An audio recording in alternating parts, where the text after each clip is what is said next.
देखिए पारुल जी, वक्फ अधिनियम संशोधन पूर्णतः संविधान के मूलभूत ढांचे के खिलाफ है। हम्म। भारत का संविधान भारत में बसने वाले सभी धर्म के नागरिकों को अपने अपने धार्मिक संस्थानों को अबाध और स्वतंत्र रूप से उसका प्रबंधन संचालन करने का मौलिक अधिकार प्रदान करता है। अब आप देखिए, इस संशोधन में प्रावधान किया जा रहा है कि वक्फ बोर्ड में 2 सदस्य गैर मुसलमान हों।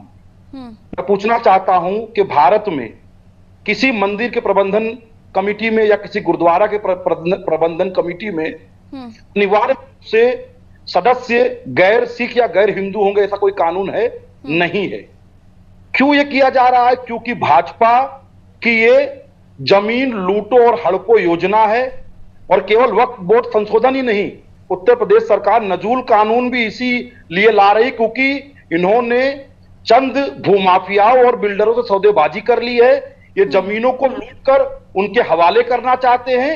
इसीलिए आप देखिए कि नजूल कानून भी जो है वो नहीं पास हो पाया और वक्फ संशोधन अधिनियम भी संयुक्त कमेटी को गया है, क्योंकि मोदी जी को और सरकार को पता था कि यदि इस विधेयक पे मतदान होगा तो ये विधेयक गिर जाएगा। इसीलिए उसे संयुक्त समिति में भेजा गया है। निश्चित रूप से भाजपा की जमीन लूटो योजना है, ये संविधान के खिलाफ है। ये नफरत फैलाने, विभाजन फैलाने और विद्वेष और वैमनस्य फैलाने का काम कर रही है भाजपा। ठीक है, आपने कहा कि जो दूसरे धर्म के लोगों को इन्वॉल्व किया जा रहा है वो गलत है। बाकी और चीज़ें जिसमें जो संपत्ति है उसका ऑडिट ठीक तरीके से नहीं होना, कई जगहों पर जहां से कंप्लेंट्स हुई हैं, जिसमें केरल और तमिलनाडु का नाम अभी पल्लवी जी ने लिया, वहां पर किस तरह से, और एक केस ऐसा भी आया था जिसमें मैनेजर को उस जमीन को बेचते हुए देखा गया था जो वक्फ बोर्ड के मैनेजर थे। तो ये सारी घटनाओं को भी देखते हुए ये डिसीजन लिया गया होगा। इस पर क्या आपका कॉमेंट, शान खान? देखिए पारुल जी, ये विधेयक संयुक्त समिति में गया है तो निश्चित रूप से हमारे दल के भी सदस्य उसमें शामिल रहेंगे। तो जो विवादास्पद संशोधन हैं, जिसके माध्यम से भाजपा जमीन लूटो योजना चलाना चाह रही है, उसको छोड़कर जितने भी तार्किक और स्वाभाविक संशोधन होंगे उसमें निश्चित रूप से सकारात्मक रूप से हमारा सहयोग सरकार को मिलेगा।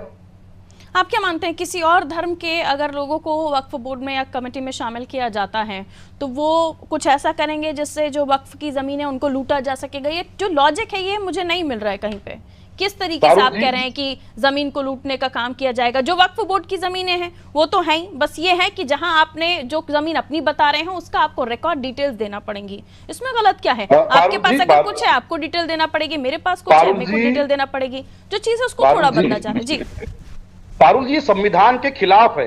मैंने कहा ना, क्या राम मंदिर का जो ट्रस्ट बना है उसमें किसी गैर हिंदू को अनिवार्य रूप से सदस्य बनाने का कोई प्रावधान है क्या? उसे मैं मान रही हूँ आपकी बात कि उस पर आप अपना केवल एक विरोध दर्ज करा सकते हैं। समुदाय को निशाना क्यों बना सकते, कैसे बना सकते हैं आप? क्यों बना रहे हैं आप? एक ही समुदाय के लिए कानून क्यों बना रहे हैं आप? या तो आप सबके लिए कानून बनाइए। ठीक है पल्लवी जी, एक ही समुदाय के लिए इस तरह की चीजें क्यों? हर और भी समुदाय हैं जिनके अलग अलग जो डिपार्टमेंट्स होते हैं, कमिटीज होती हैं जो अपने अपने धर्म के अच्छे बुरे को देखती हैं, कार्यक्रम कराती हैं और भी चीजें होती हैं। मुस्लिम्स का है तो उसमें इतनी दिलचस्पी क्यों? देखिए, इतनी